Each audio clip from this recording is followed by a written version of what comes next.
आपल्या डोळ्यांची काळजी घेणारं पोखरकर नेत्रालय आता नवीन ठिकाणी सुसज्ज आणि अद्ययावत स्कायलाइट मल्टी स्पेशालिटी हॉस्पिटलमध्ये. डोळ्यांचे विविध आजार, ऑपरेशन्स आणि उपचार आता एकाच ठिकाणी. मोतीबिंदू, काचबिंदू आणि medical retina specialist doctor Santosh Kishor Pokharkar करणार आपल्या डोळ्यांच्या सर्व समस्यांचं परिपूर्ण समाधान.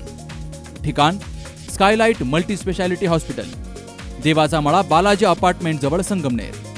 संपर्क 02425 29 91 90 आणि 8108 17 63 65. नाशिक पुणे महामार्गावर कुरकुंडी फाट्याजवळ एका तरुण शेतकऱ्याला अडवून मारहाण करत त्याच्याजवळील 2 तोळ्यांची सोन्याची चैन आणि 30,000 रुपयांची रोकड लुटल्याची धक्कादायक घटना उघडकीस आली आहे.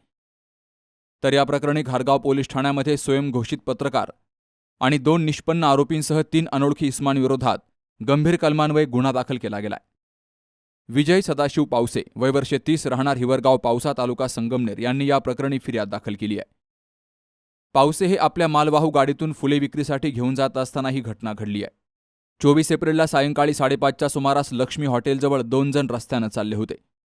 तर गाडी वळवताना कट लागल्याचा बहाणा करून त्यांनी विजय पावसे यांना शिवीगाळ केली. तिथून पुढे कुरकुंडी फाट्याजवळ गेले असता 2 दुचाकीवरून आलेल्या 5 जणांनी फिर्यादीची गाडी अडवली. मी पत्रकार आहे असं सांगून गणेश आहेर यानं काचेवर मारत पावसे यांना मारहाण केली. तर राजवर्धन पिसाळ यानं पुन्हा गावात आला तर हातपाय तंगड्या तोडून टाकू असं धमकावत जीवे ठार मारण्याची धमकी दिली. या 5ही जणांनी विजय पावसे यांना लाथाबुक्क्यांनी बेदम मारहाण केली. यावेळी आरोपी गणेश आहेर यानं विजय पावसे यांच्या गळ्यातील 2 तोळ्यांची सोन्याची चैन ओरबाडून घेतली. तर राजवर्धन पिसाळ यानं खिशातील 30,000 रुपयांची रोकड काढून घेतली असं फिर्यादीत नमूद केलं गेलंय. मी विजय सदाशिव पावसे, राहणार हिवरगाव, पावसा तालुका, संगमनेर. मी माझ्या शेतीत शेवंतीच्या फुलांची लागवड केलेली आहे. तर ते फुलं मी घारगाव येथे ठोक विक्रीसाठी घेऊन जात असते. तर तेथे मला लक्ष्मी हॉटेलपाशी 2 व्यक्तींनी कट मारल्या सरशी मला बाजूला घेतलं आणि ते मला मारहाण करायला लागली. एकाचं नाव गणेश आहेर आणि दुसऱ्याचं नाव राजवर्धन पिसाळ, हे दोघं होते. यांनी माझ्या गाडीच्या काचावर बुक्क्यांनी मार केला व मला गाडीतून मागं बाहेर ओढण्याचा प्रयत्न केला.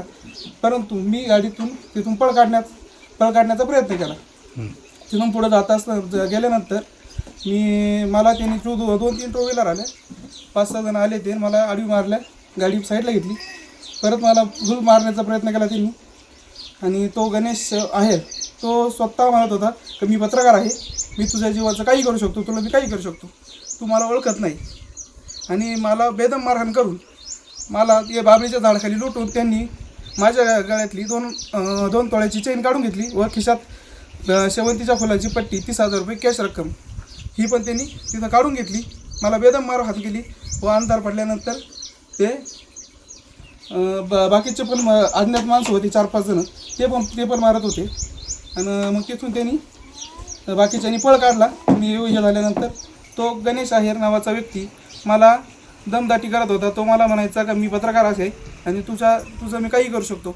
त्यानंतर त्यांनी ती माझी चैन त्याची काढून घेतलेलं आहे, त्यांनी चैन आणि 30,000 रुपये रोख रक्कम ही मला त्वरित मिळावी आणि व त्याच्यावर गुन्हा दाखल करावा. मी घारगाव पोलीस स्टेशन इथं गुन्हा दाखल केलेला आहे, पण लवकरात लवकर मला न्याय मिळावा, माझी वस्तू मला मिळावी. या प्रकरणी विजय सदाशिव पावसे यांच्या तक्रारीवरून घारगाव पोलीस ठाण्यामध्ये गणेश आहेर आणि राजवर्धन पिसाळ दोघेही राहणार घारगाव तसेच त्यांच्या इतर 3 साथीदारांविरोधात गुन्हा दाखल केला गेला. या घटनेचा अधिक तपास सहाय्यक पोलीस निरीक्षक हेमंत थोरात यांच्या मार्गदर्शनाखाली हेड कॉन्स्टेबल राजेंद्र कोरडे करतायत. महामार्गावर अशा प्रकारे भरदिवसा लुटमार झाल्यामुळे वाहन चालकांमध्ये भीतीचं वातावरण पसरलंय. नवनाथ गाडेकरसह सुभाष भालेराव, सी न्यूज मराठी, संगमनेर.